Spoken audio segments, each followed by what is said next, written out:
No livro de Juízes, quando eu paro para meditar na palavra do Senhor, eu vejo o povo de Deus perecendo, eu vejo o povo de Deus sendo assombrado, sendo perseguido, sendo maltratado pelos seus inimigos.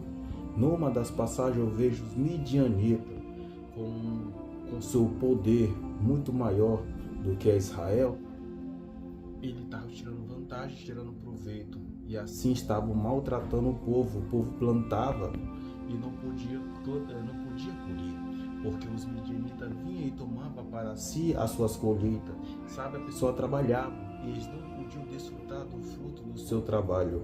Mas em algum momento o povo padecia, o povo ele sofria, porque faltava quem? Faltava Deus na vida deles. Eles simplesmente abandonaram a Deus para seguir a Baal, para servir a Baal, servir deuses estranhos, como a Bíblia diz, se prostituírem com deuses estranhos. E Deus isso não se agradava disso. Mas um momento Deus ele resolve levantar um juiz, levantar um homem para livrar o povo seu. Mas enquanto o povo não ouvia Deus, não entendia, não buscava saber da vontade de Deus, o povo estava sofrendo, o povo estava padecendo.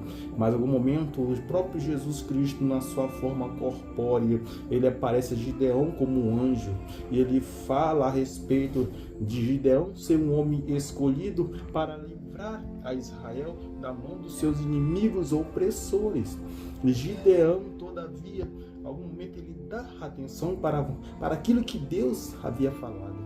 E quando ele põe, aleluia, a vontade de Deus diante da sua própria vontade, ele decide fazer a vontade de Deus, e ele põe à prova o próprio Deus, e Deus ele responde para Gideão que verdadeiramente era aquele homem que Deus levantou para livrar o seu povo da mão dos seus inimigos, que foi Gideão que Deus tinha levantado para dar vitória para o seu povo.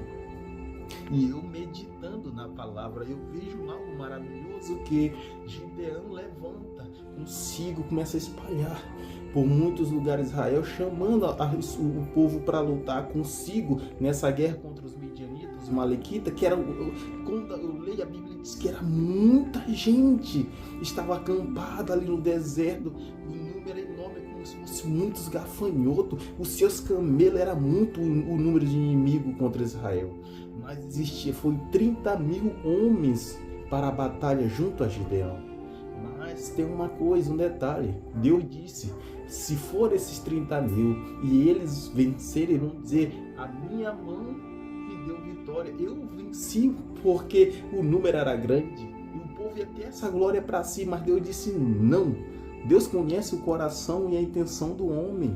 Então Deus já sabia que o homem ia se orgulhar. Talvez seja essa a tua situação hoje.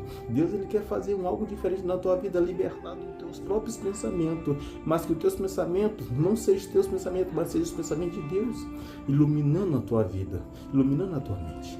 Louvado seja Deus. E Gideão, Deus põe à prova o povo, e aquilo que era 30 mil ficou apenas 300, e Deus deu, até isso Deus ele deu, aleluia, o projeto, arquitetou algo para dar vitória. Apenas 300 venceram uma multidão enorme. Por quê? Porque ouviram a voz de Deus. E esse é o segredo. Porque para que a gente tenha vitória na nossa vida, é preciso que a gente ouvir a voz de Deus.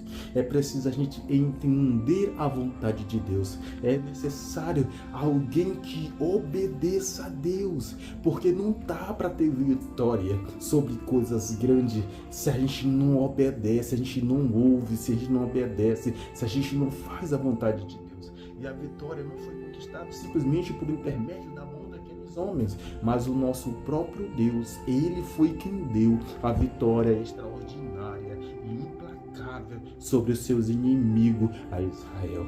E a vitória foi do povo de Deus. Por quê? Porque um único homem ouviu a voz de Deus e procurou fazer aquilo que Deus ordenara a ele. E assim é eu e você. Você talvez esteja nesse deserto, você está passando esse sofrimento, talvez você já diz, eu nem sei mais o que fazer, mas a única coisa que você está precisando é ouvir a voz de Deus. E para ouvir a voz de Deus você precisa buscá-lo Ele em silêncio, buscar você só no teu quarto, no ter um momento com Deus, em oração. Lê a palavra do Senhor para entender qual boa, perfeita e agradável a vontade de Deus para as nossas vidas. Só certamente a vitória virá quando você entender que com Deus é vencer ou vencer. E para quem serve a Deus não tem derrota. Em nome de Jesus Cristo, em Cristo Jesus, nós somos mais que vencedores. Amém?